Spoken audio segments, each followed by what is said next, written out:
Сайн байна уу? Би Ховд аймгийн 1-р сургуулийн 11-р ангид сурагч Уран Заяа байна.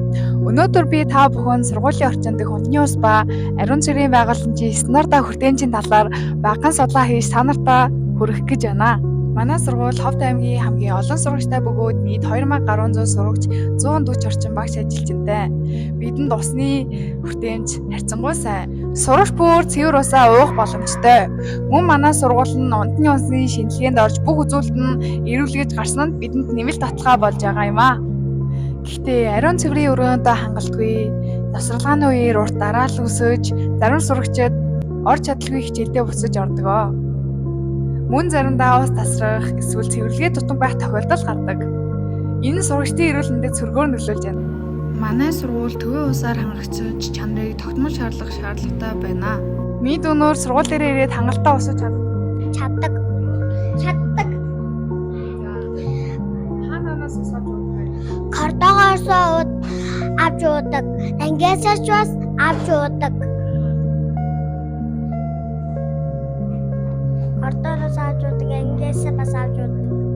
Тэгэхээр энэ нь ус хангалттай хүлцээтэй байдаг.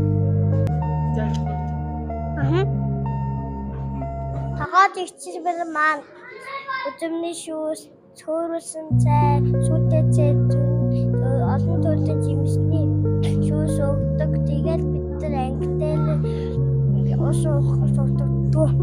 За баярлалаа. 2024 онд Монгол Улсын боловсролын салбарт ариун цэврийн байгууламжийн хүртээмжийг сайжруулах чиглэлээр хэд хэдэн арга хэмжээ авч хэрэгжүүлсэн.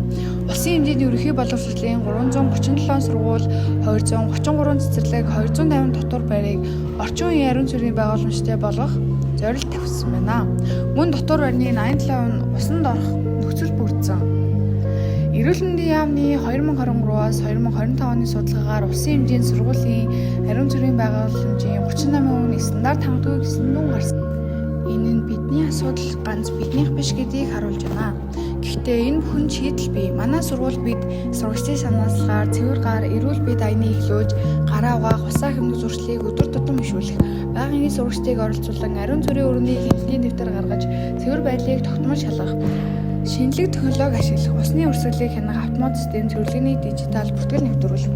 Бидний жижиг алхмууд том өөрчлөлт авчирна. Бүгд хамтран оролцоод сургуулийн орчин илүү цэвэр, аюулгүй болох боломжтой. Цэвэр ус, тоглог, ариун цэврийн өрөө зөвхөн тав туух биш, сурагчдын эрүүл мэнд суралцах эрхийн баталгаа юм аа.